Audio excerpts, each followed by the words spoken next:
un mot seulement sur les savants qui ont été en Égypte pour s'initier. Le premier en date, c'est bien sûr c'est Thalès. Au 6e siècle avant Jésus-Christ, Thalès est allé en Égypte. Lorsqu'on parle de Thalès qui fait des arpentages, n'est-ce pas, et des mesures devant la grande pyramide, c'est vraiment une idée grotesque. Il faut ignorer presque tout de la civilisation égyptienne pour pouvoir soutenir des légendes de ce genre. Mais ce qui est sûr, c'est que Thalès est allé en Égypte et qu'il s'est initié, n'est-ce pas, à la science égyptienne. Et à cette époque-là, la Grèce était à l'état fruste. Il ne faut pas l'oublier. La science égyptienne est née justement sous la protection de l'État.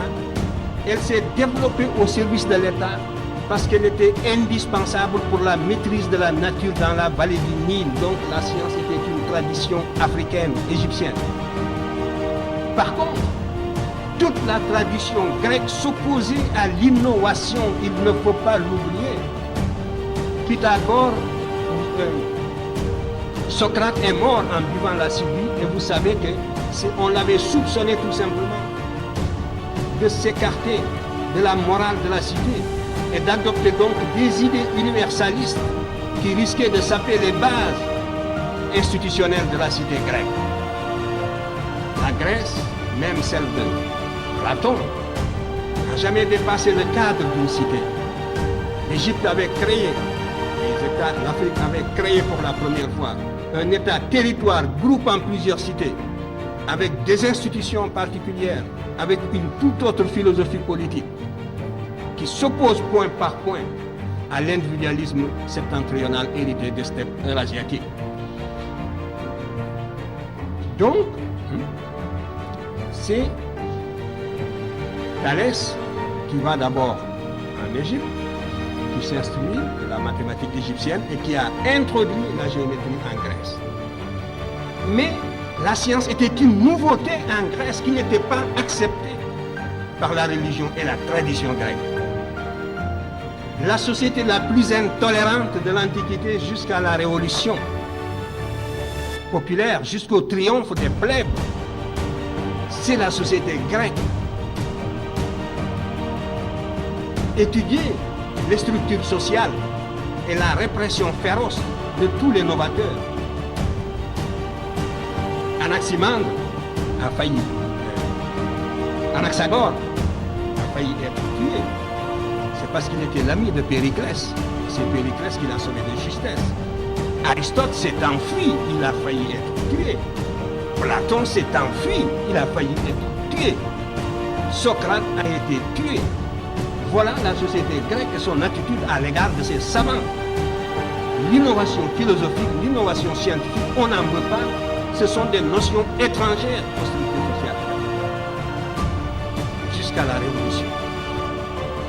L'élément porteur d'avenir de la société grecque, ce n'était pas son aristocratie. C'était la plèbe, les sans-feu ni lieu, qui n'avaient aucun droit, qui vivaient à l'extérieur des cités, qui par conséquent devait conquérir le droit de cité par la force, qui tout le potentiel laïque et rationnel de la société grecque se trouvait chez la plèbe. Et c'est avec la montée des plèbes que la société grecque s'est laïcisée dans les conditions que l'on sait sur lesquelles je ne peux pas m'étendre. Mais tout ceci pour dire donc qu'il y avait antinomie entre structure sociale grecque traditionnelle et science ou philosophie. Par contre, la science et la philosophie, c'est en Égypte qu'elle fleurissait et en particulier la science. Et c'est en Égypte qu'il fallait aller la chercher. C'est la raison pour laquelle Thalès y est allé. Il a introduit la géométrie en Grèce à son retour. C'est ce que nous enseignent tous ces livres-là. Et quand Pythagore est allé s'instruire auprès de Thalès, Thalès lui a enseigné tout ce qu'il avait appris en Égypte. Il lui a conseillé d'aller à son tour en Égypte. Pythagore était recommandé du tyran de Samos à l'époque. Et il est venu, c'était sous Amasis, pharaon d'Égypte. il a envoyé à Thèbes, à Héliopolis d'abord, et les prêtres d'Héliopolis lui ont dit qu'ils ne sont pas versés dans les sciences, il faut aller à Memphis. Il va à Memphis, les prêtres de Memphis le renvoient à Thèbes. Vous voyez, l'Égyptien n'était pas chaud pour divulguer la science. Il y avait plusieurs niveaux d'initiation. Et malheureusement, vous voyez, une civilisation qui se perd, n'est-ce pas, recèle, et si vous voulez, les éléments fossoyeurs même, ses propres éléments fossoyeurs, mais on ne s'en rend pas compte. Et cet esprit initiatique a perdu l'Égypte parce que l'Égypte était une civilisation élitiste. Alors Pythagore va à Thèbes pour se faire initier, et là-bas aussi, on ne le reçoit pas, on le renvoie, on lui fait faire des travaux rébarbatifs qui ne servent à rien, creuser des trous, voilà. Et puis après, on lui dit de remplir. Et il s'est prêté de bonne grâce à toutes ces brimades. Et finalement, les prêtres égyptiens l'ont pris en sympathie et ont décidé de l'initier. Voilà donc comment Pythagore a fini par vaincre la résistance égyptienne. Et ils l'ont rasé. Donc il y a tout un rituel auquel il s'est soumis. Et il a été initié. Et il est resté pendant 20 ans, 22 ans en Égypte. On ne reste pas dans un pays pendant 22 ans pour apprendre des recettes. Donc, le théorème dit de Pythagore, l'Égyptien le connaissait, c'est un des problèmes, c'est le problème numéro 6 du papyrus de Moscou. Je n'ai pas le temps de m'étendre sur tout cela. Dans la duplication du carré, il fallait absolument aboutir également au théorème, justement, de Pythagore. Et les Égyptiens ont défini une longueur qui permet de construire un carré double et qui est égal à 1 racine de 2, le nombre. Et par conséquent, le double, la définition d'une longueur qui s'appelle le double Riemann et qui consiste précisément à réaliser la duplication du carré, cette seule définition d'une longueur dans la géométrie égyptienne, impliquant la connaissance à la fois du côté et multiplié par racine de 2 pour avoir précisément la diagonale qui donne le côté du carré double, montre à n'en pas douter que l'Égyptien connaissait ce théorème et qu'il le démontrait sans nom, sans chiffre, et tant d'autres choses. Et par voie de conséquence aussi, les nombres irrationnels que l'on a attribués à Pythagore. Ainsi donc, c'est comme ça que Pythagore est resté si longtemps en Égypte pour s'instruire. Et les Égyptiens ont souvent dit, souvent, Diodore l'a relaté, que les Grecs, une fois rentrés chez eux, s'attribuent toutes les sciences qu'ils ont apprises en Égypte. Ce n'était pas un secret. Mais parmi tous les Grecs qu'ils ont initiés, c'est Pythagore qu'ils aimaient le plus parce que c'est Pythagore qui avait gardé dans son enseignement l'aspect symbolique de l'enseignement égyptien. L'Égyptien était extrêmement symbolique dans la transmission de leur science et Pythagore avait gardé cet aspect. Nous avons retrouvé les signes pré-algébriques qu'utilisait Pythagore, en tout cas les pythagoriciens. Si Pythagore n'a pas écrit, c'est écrit n'a pas survécu. Mais les pythagoriciens de Crotone, n'est-ce pas, on a retrouvé les signes pré-algébriques qu'ils utilisaient et qui sont des signes hiéroglyphiques égyptiens qui montrent à n'en pas douter également, n'est-ce pas, l'influence de l'Égypte sur la science grecque. Alors, tout cela, de la même façon, montre que la Grèce allait s'initier en Égypte. Et mieux, même les savants qui n'avaient pas fait le voyage, souvent l'inventaient. C'est dire aussi que les Grecs ne se mettaient pas sur le même plan que l'Égypte. Et même vaincus, l'Égypte restait l'institutrice de toutes les vieilles jeunes civilisations montantes de la Méditerranée septentrionale. C'est Platon, Strabon, qui était un grand savant de l'Antiquité, mais un savant chauvin, qui était conscient de la valeur de la civilisation de la Méditerranée septentrionale à son époque. Strabon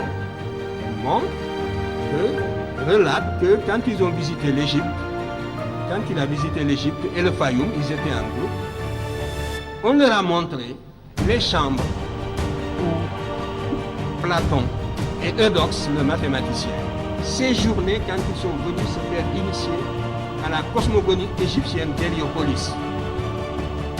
On leur a montré les chambres où séjournait Platon, Eudoxe, pendant 13 ans. Ils sont restés en Égypte. J'étais initié dans la culture néapolitaine. Et si vous voulez en avoir une preuve palpable, relisez le Timée de Platon, justement sa cosmogonie est consignée, et relisez la cosmogonie héliopolitaine.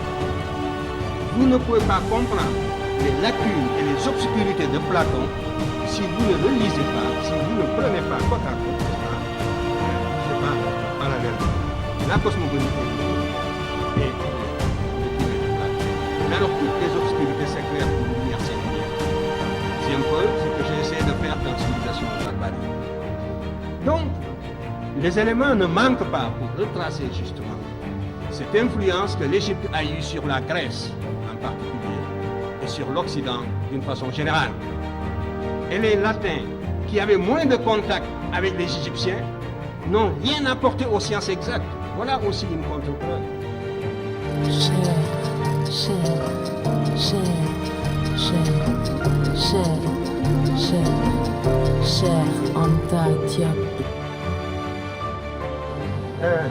Je vais donc commencer par répondre à l'ensemble des questions. Le lien entre les peuples sénégalais et nigériens, ils sont multiples.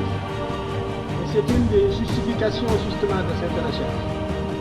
En tout cas, si vous voulez, tant soit peu, connaître votre passé et renforcer le sentiment de cohésion nationale, vous serez bien amené un jour à nous relayer sur le terrain où nous situons aujourd'hui. C'est moi qui vous le dis. Je crois que le mal que l'occupant nous a fait n'est pas encore bien vu. Voilà le point du problème. L'aliénation culturelle finit par être partie intégrante de notre substance, de notre âme. Et quand on croit s'en être débarrassé, on n'a pas encore fait complètement. Souvent, le colonisé ressemble un peu, l'ex-colonisé ressemble un peu à cet esclave du 19e siècle, qui libéré va jusqu'au pas de la porte, et puis revient à la maison parce qu'il ne sait plus où aller. Il ne sait plus où aller. Depuis le temps qu'il a perdu la liberté, depuis le temps qu'il a acquis des réflexes de subordination, depuis le temps qu'il a pensé, appris à penser à travers son maître. C'est un peu ce qui est arrivé aussi avec l'immigration africaine dans son ensemble. Parce que, en dehors de quelques questions, toutes les questions que vous m'avez posées reviennent à une seule. Quand est-ce que les Blancs vous reconnaîtront-ils? Parce que la vérité sont blanches. C'est cela. Mais c'est dangereux ce que vous dites. Parce que si réellement l'égalité intellectuelle est tangible, l'Afrique devrait, sur des thèmes controversés, être capable d'accéder à la vérité par sa propre investigation intellectuelle, se maintenir à cette vérité jusqu'à ce que l'humanité sache que l'Afrique ne sera plus frustrée, que les idéologues perdront leur temps parce qu'ils ont rencontré des intelligences égales qui peuvent leur tenir tête sur le plan de la recherche de la vérité. Mais vous êtes persuadé que pour qu'une vérité soit valable et objective, il faut qu'elle soit blanche. Et ça, c'est un repli de notre âme qui doit disparaître. Et ce sont justement les Blancs qui vont nous y aider. Et c'est parce que je savais cela que lorsque l'UNESCO m'a demandé de participer à la rédaction de l'histoire générale de l'Afrique,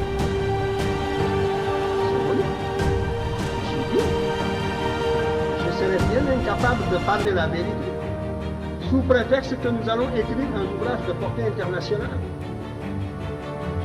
Moi, j'ai les idées que j'ai toujours développées et contre lesquelles vous ne pouvez pas opposer des arguments scientifiques dignes de ce nom. Vous pouvez opposer une conspiration du silence, aussi longtemps que les jeunes générations africaines resteront aliénées, jusqu'à ce qu'elles se récupèrent, jusqu'à ce qu'elles acquièrent la connaissance directe, parce que c'est par la connaissance directe, par l'égyptologie, que vous dépasserez ce stade de flottement,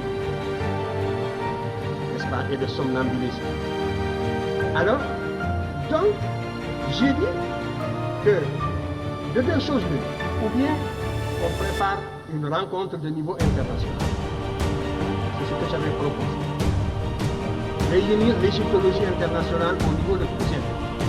Et surtout tous ceux qui sont opposés à mes thèses.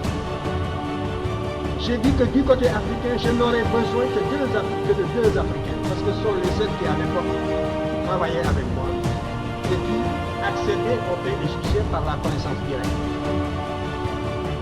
C'est très dangereux la connaissance directe, parce que vous le voyez, vous n'arrivez pas à faire une opinion personnelle. Il faut passer par l'activité de l'autorité qui sont la plupart des raisons idéologiques pour moyen. Donc, vous ne pourrez sortir de cette mission que par la connaissance directe. Vous pétillez tous d'intelligence. Mais il faudra accepter de fournir cet effort qui vous conduit à la connaissance directe. Alors, moi j'avais dit donc que je n'ai besoin que de deux Africains qui, avec moi, ont accédé à cette connaissance directe. Et donc, vous pourrez augmenter le volume de la délégation européenne et mondiale. Nous n'avons pas besoin d'être plus de 3. Alors, convoquez donc tous les égyptologues que vous voudrez, les plus acharnés contre nos thèses. Nous en débattrons en toute sérénité. Je vous garantis le climat de sérénité des débats. Les débats ne seront pas limités, ils dureront aussi longtemps que nécessaire, en Égypte même, au Caire. Et à la suite de ces débats, on rédigera un document de portée mondiale, de portée internationale. Et suivant la teneur de ce document, on saura de quel côté penche la balance. Si les conclusions de ce document me permettent de continuer, de participer, je participerai alors à l'ouvrage et j'utiliserai mes idées intégralement. Dans le cas contraire, je serai le premier à vous faciliter la tâche à me réfugier. Vous connaissez la suite. Le colloque s'est tenu sur ma proposition. Toute l'égyptologie mondiale était représentée. J'avais dit aussi que nous, Africains, nous ne serions pas rapporteurs pour réaliser au maximum les conditions d'objectivité. Le rapporteur, c'était un professeur français qui était contre mes thèses aussi, vous le savez bien. Donc, et qui était professeur à Paris. L'égyptologie française était représentée par le professeur Mercuteur, qui était l'ancien directeur des antiquités de Libye, qui était aussi le directeur de l'Institut d'archéologie orientale français du Caire, qui était le titulaire de la chaire d'égyptologie à Lille 3, etc. Était représenté aussi par le professeur Sonaron qui l'avait remplacé à l'Institut français d'archéologie d'Égypte et qui était sûrement le plus apte à nous suivre dans les discussions linguistiques justement. Et vous avez les débats, les conclusions dans le domaine linguistique justement du professeur Sonaron qui est mort. Vous aviez le professeur Leclerc qui est devenu académicien depuis et professeur au Collège de France. Vous aviez le professeur De Bono qui était l'archéologue de la vallée du Nil. L'Amérique était représentée par Mme Gordon Chaquet, le Canada par le professeur Chili, la Scandinavie par le professeur Serge Soderberg, qui était le directeur de toute la mission de toute la Scandinavie pour la sauvegarde des monuments de Nibli, etc. Voilà, moi, et toute l'égyptologie égyptienne sur place aussi, au Caire et en Égypte, sont venus participer. Vous avez la liste des participants ici. Voilà le document qui est sorti de ces travaux. Voilà. Et voici, je vous lis une seule phrase de ce document. La très minutieuse préparation, de communication. Est-ce que je voudrais même quelqu'un qui dise mieux que moi, un volontaire seulement, pour dire, voilà justement vous-même.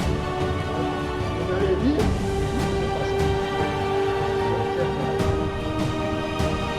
C'est la conclusion générale.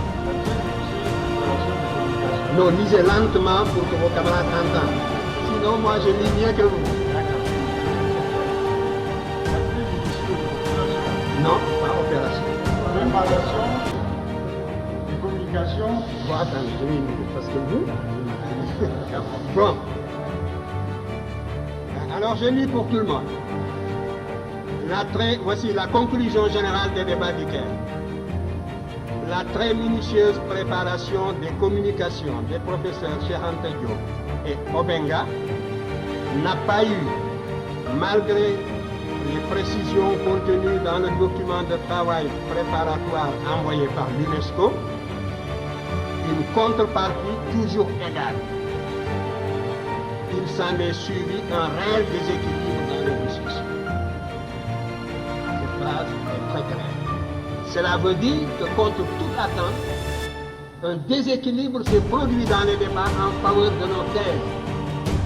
Et que les arguments que nous avons développés, la communauté scientifique qui s'est réunie là-bas n'a pas pu opposer des arguments dignes de ce nom, bien que l'UNESCO ait pris toutes les dispositions à cet effet. Parce que j'avais insisté aussi pour qu'on prenne toutes les dispositions pour que les participants ne puissent pas venir en disant nous n'avons pas eu le temps de nous préparer, on ne savait pas à quoi on s'attendait, etc., etc. Et c'est la raison pour laquelle on insiste ici sur le fait, quand on dit malgré les précisions contenues dans le document de travail préparatoire envoyé par l'UNESCO avait demandé à chacun de fournir ses armes, de faire tout ce qu'il fallait pour que cette discussion continue. Et vous voyez, l'effet de cette règle. Par conséquent, la vérité blanche que vous voulez, elle a sonné dans ce document. Mais vous ne lisez même pas, il faut prendre connaissance déjà de toute la littérature scientifique qui existe dans ce domaine. Nous avons provoqué une rencontre au niveau le plus élevé et les résultats sont palpables, les voilà. Ce que vous attendiez, vous l'avez sous les yeux, lisez-le demain. Mais même si on n'avait pas ceci, et c'est ça moi qui m'inquiète, parce qu'il vous aura fallu que nous ayons réduit à l'inconséquence les théoriciens idéologues européens, qu'eux-mêmes l'avouent dans une certaine mesure comme dans ce document, pour que vous puissiez vous faire une opinion. Mais l'adversité est plus grave que ça. Il faut savoir que l'adversaire vous tue intellectuellement. Il vous tue moralement avant de vous tuer physiquement. Mais c'est de cette manière que l'on a supprimé des groupes entiers. On vous nie en tant qu'être moral. On vous nie en tant qu'être culturel. On ferme les yeux, on ne voit pas les évidences. On compte sur votre complexe, sur votre aliénation, sur le conditionnement, les réflexes de subordination et sur tant de facteurs de ce genre. Et si nous ne savons pas nous émanciper d'une telle situation par nos propres moyens, il n'y a pas de salut. À ce moment-là, la question que vous posez, vous y avez répondu, parce que vous avez répondu par les actes à l'infériorité, donc vous avez en quelque sorte prouvé, supposé l'infériorité du monde noir, puisque la vérité doit lui venir de l'autre camp. Il faut faire attention. Moi, si je n'étais pas intimement persuadé de l'égalité des races, si je n'étais pas intimement persuadé de la capacité de chaque race de mener sa destinée intellectuelle et culturelle, je serais déçu. Que ferions-nous dans le monde s'il y avait réellement cette hiérarchisation intellectuelle? Et il faudrait s'attendre à une disparition d'une manière ou d'une autre. Parce que le conflit, il est partout, il est à tous les niveaux, il est dans tous ces débats, il est jusque dans nos relations internationales les plus feutrées. Nous menons et on mène contre nous le combat le plus violent même que celui qui a conduit à la disparition de certaines espèces. Et il faut justement que votre sagacité intellectuelle aille jusque-là. Alors, donc, toutes les questions que vous m'avez posées reviennent à peu près à la même. Les Blancs vous nient, ils ne vous ont pas encore répondu. Nous sommes donc dans le cirage, nous sommes dans le vague, nous sommes dans la brume. Non.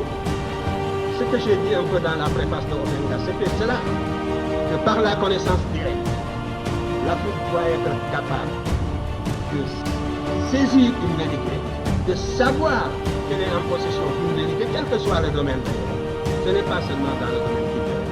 Et de se maintenir au niveau de cette vérité en prenant des mesures conservatoires jusqu'à ce que tout le monde joue le même jeu, jusqu'à ce que l'on sache que la supercherie est finie, qu'on a pris à faire à des enfants pour les nourrir.